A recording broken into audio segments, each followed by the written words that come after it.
A lot of fans of the bodybuilding world and the sport of bodybuilding are men, and they're men who have never competed before. Perhaps they've been following the sport because they were exposed to fitness. Guys tend to be exposed to bodybuilding more specifically because of fitness magazines and supplements and everything targeting them from the time they're teenagers all the way up until the time they die, right? So men are always the target with the bodybuilding world, which is why the men's side of the sport gets so much money when it comes to prize money and attention and more from the media. And because these guys tend to follow the sport for a long time and they watch the women's side of the sport as well, they often have opinions about the women. And sometimes their opinions are just stupid. Dang. I'm sorry, they're just dumb because you're not a woman and you're not in the sport. You're not stepping on stage. You're not the one dieting. You're not the one training. You're not the one who needs to take the gear. So it's like your opinions about what we do as women and what we don't do, what those of us who want to talk openly about the dangers of the sport are, you just have no foundation to tell someone like me to shut up.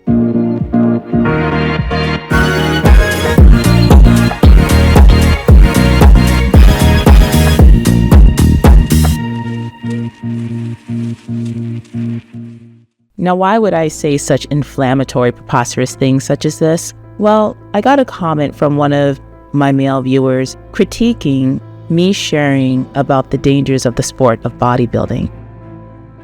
You used to be a good pro, but why, being an athlete, are you promoting only the negative sides of bodybuilding when majority of the people are man-shaming and insulting any woman who competes? Drugs are an extra help, and women take less doses than the men. Even Andrea is around 180 on stage and she's the biggest. How many women have you heard who've died because of gear? The girls of the open don't even take half the amount of gear that the amateur men's physique guys take.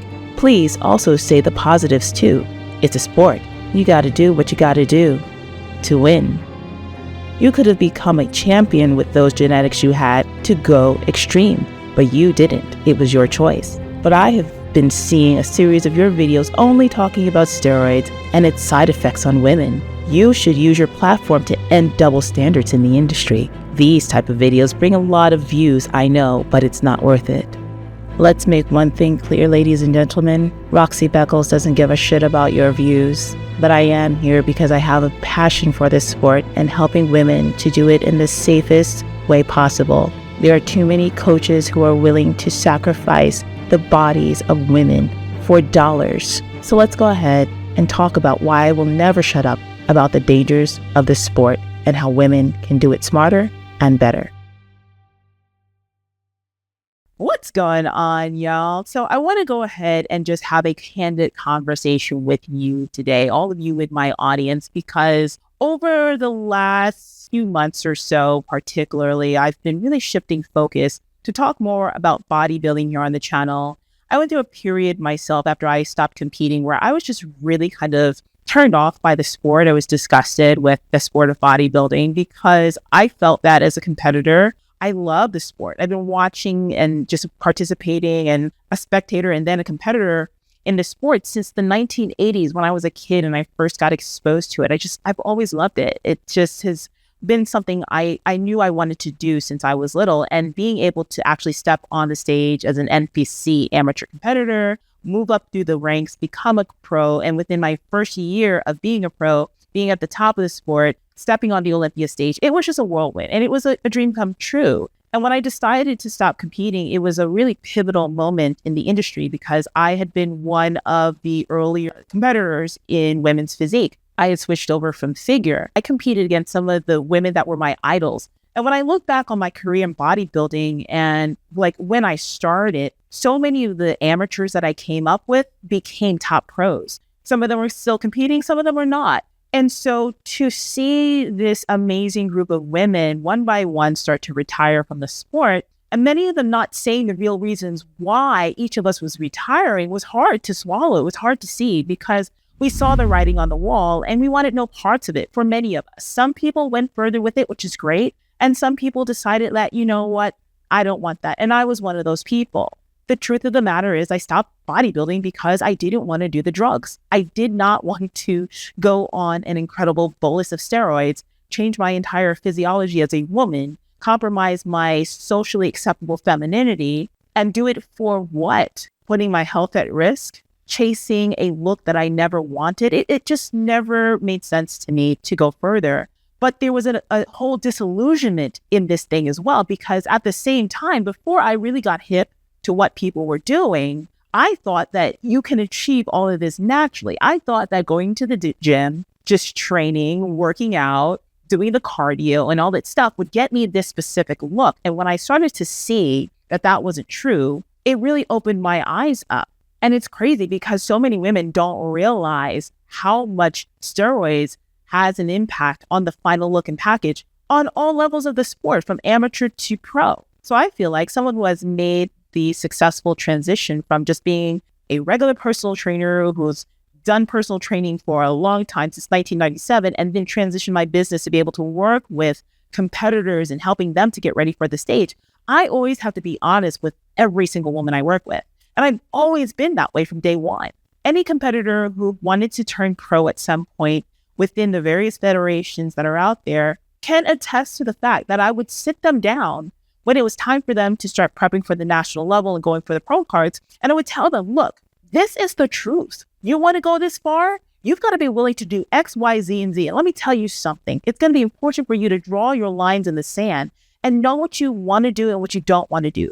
And if you decide that you want to go this route, know what the ramifications of that are. And if you decide you don't want that, that's fine. Instead of quitting the sport completely, look at your other options. Now, for me as a pro, as an IFBB pro, I don't have other options. I do. But for me to do that, I would have to give up my IFBB Pro status. And I work too damn hard for that, to just give it up, step on stage in another federation. Never mind, I'd have to do it as an amateur and then work up the ranks of that. And I don't want to do it. I don't have the drive to live that life to the extreme anymore. But I did get a comment on my channel that made me want to do this video and sit down and talk candidly with my audience about why I talk about the negative parts of the sport. Now, this person also accused that I never talk about the positives of the sport. And this person obviously doesn't know me or hasn't been watching my channel long enough, because I've got 12, 13 years of videos here where I talk about the positive, where I talk about how to get ready for a show, how to train, how to eat and stuff like that in a way that makes sense and that's healthy. And that's what this is all about for me. Building a lifestyle based off of this hobby and this goal that you have. Bodybuilding is a lifestyle. And that's the one thing that I've always respected about the sport, that you don't want to just do it for the sake of stepping on stage, but you want to see how that can be the pinnacle. And that could be a driving factor behind the work that you're already doing to stay in top shape because you want to on a daily basis. And that bodybuilding helps you to step it up even more. So I talk about the positives all the time, but I think that we live in a society where, especially nowadays in 2024, we're not allowed to have any other opinion that doesn't placate other people. We're supposed to just applaud everything that somebody wants to do. Oh, let them live. Why do you have an opinion? It's none of your business. They're not hurting anyone. Yet and still, I'm seeing the ramifications of the bodybuilding lifestyle and what women are pushing themselves to do, killing themselves to do in order to step on stage for a plastic trophy. It's not worth it. You're not even getting paid for this. I mean, and if you are getting prize earnings, it's nothing. It's like, compared to the men, it's absolutely, you couldn't even sneeze on it. Okay. It's not even covering your expenses. So somebody has to talk about these things honestly, particularly if you call yourself a coach. Now, I should make something very clear. My platform has always been for women, not for men. And I appreciate guys being here. I can't obviously stop men from being on my channel and watching my channel. I don't want to. But you have to understand that this is a woman's space, a space for women by a woman who wants to talk candidly about what you need to know, what you need to do in order to be successful on the bodybuilding stage, whether you want to do it from the amateur level or you want to do it from the pro level. Now, many of my clients have actually gone on to earn pro cards in the IFBB, the WBFF, the INBA. There are other competitors too on the female side who have succumbed to their own health issues that were started from them abusing drugs, abusing steroids, women who have dealt with serious hormonal issues because of the drug usage. But these are the real ramifications of the sport. The number of women who are in today's time, even more so than when I was competing, who are being put on gear before they even step on stage for the first time, that is not responsible. And this is seen as normal. I was told in this same comment that I should be applauding the women, supporting the women in the sport. And I am, and I do.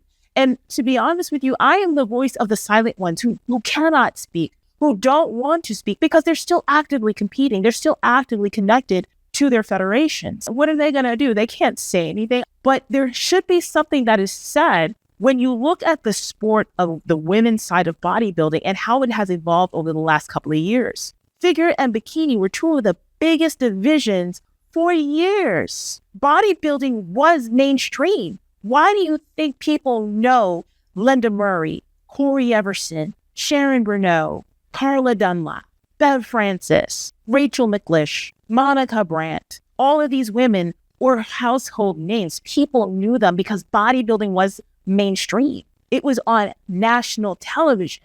But nowadays, no one can name any person in the sport. And even the top pros, once they step off the stage, they're forgotten. So you're risking yourself, your health, your life, and everything else like that for 5 minutes of glory. And it's not even worth it. Nobody's talking about that, though. And as I was just saying, bikini and figure used to be the two biggest, most popular divisions in the women's side of the sport. When I started women's physique, you should have seen the numbers of competitors going to that division in droves because finally we get to do posing routines. We get to bring our muscularity. We get to train in a way that allowed the female competitor to push herself without going to the extremes. That is why women's physique was created, to be a bridge between figure and women's bodybuilding. And even it was supposed to be smaller than lightweight bodybuilding. So it was the perfect kind of bridge for women who love the sport, who love to train, but still wanted to maintain that elegance and that femininity, that feminine muscle. It was never supposed to be big, hard, shredded, super lean dice like it is now. And when you look at the numbers and what's happening in the women's side of the sport, figure has fallen, women's physique has fallen, and bodybuilding has really fallen on the women's side of the sport, to the tune that they have taken them out of the Arnold, the international, on the pro level. Why is that happening? Why is wellness, why is bikini now taking over the sport? It's because the audience is not there and the sponsors don't want to pay for it because it's not profitable for them to put women on stage who are not bringing in the money. That is what it all comes down to at the end of the day. But you don't want me talking about the steroids and how it is ruining the sport and how it's pushing things to the extremes. The reason why it's there is because women like myself who have a strong opinion about this, we're not allowed to speak about it. We're supposed to stay silent. I'm really passionate about this because I love what I do. I have been training pretty much my whole life at this point. And when I say that, I mean professionally. I've been training for 27 years as a fitness professional, a certified personal trainer.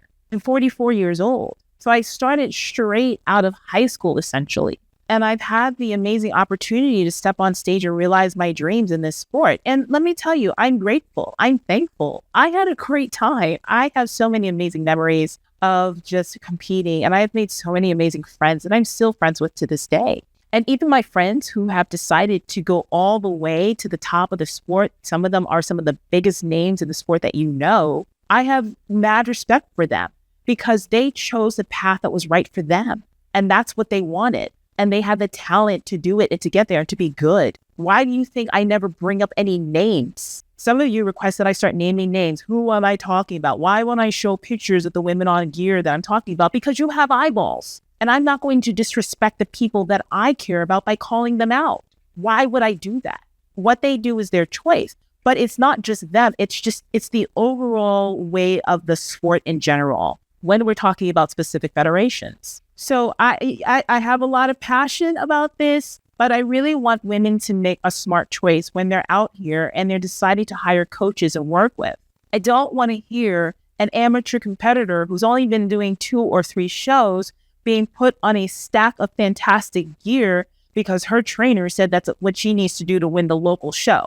I mean, come on, at least try to get the competitor to their potential first. Build that foundation and tell them that this is a long road, not a quick sprint. This is a marathon. And the top athletes in the sport who have longevity understand that.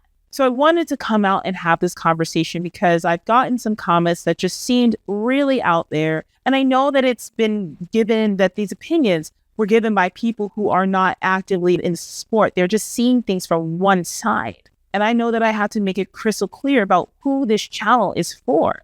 It's for women out there who want to just build their bodies, have a great time doing it, and do it in a way that's going to enhance their lives through what I call my 4 pillars of fitness: your mental, spiritual, emotional, and physical fitness, and how working out and training and even your aspirations to step on stage can enhance your entire life in the most empowering way. And I want to teach you how to do it smarter. But what are your thoughts? Go ahead and post them down below. Now, I talk about on this channel exactly what it is that you need to do to get into the best shape of your life. But I also have a free contest prep crash course that if you are a brand new competitor, or even if you're someone who's competed before and you want to know how to do this smarter or better, go ahead and make sure that you get your hands on it. Scan the QR code that you see on the screen right now, or click the link down below. And if you're looking for a coach, I am taking on new clients. So let's go ahead and see if we can work together. Scan the QR code that you see on your screen to set up an appointment, or again, click the link down below.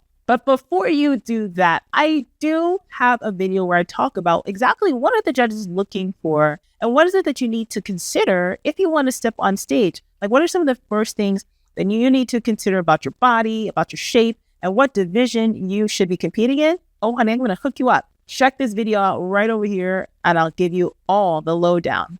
I'll see you over there.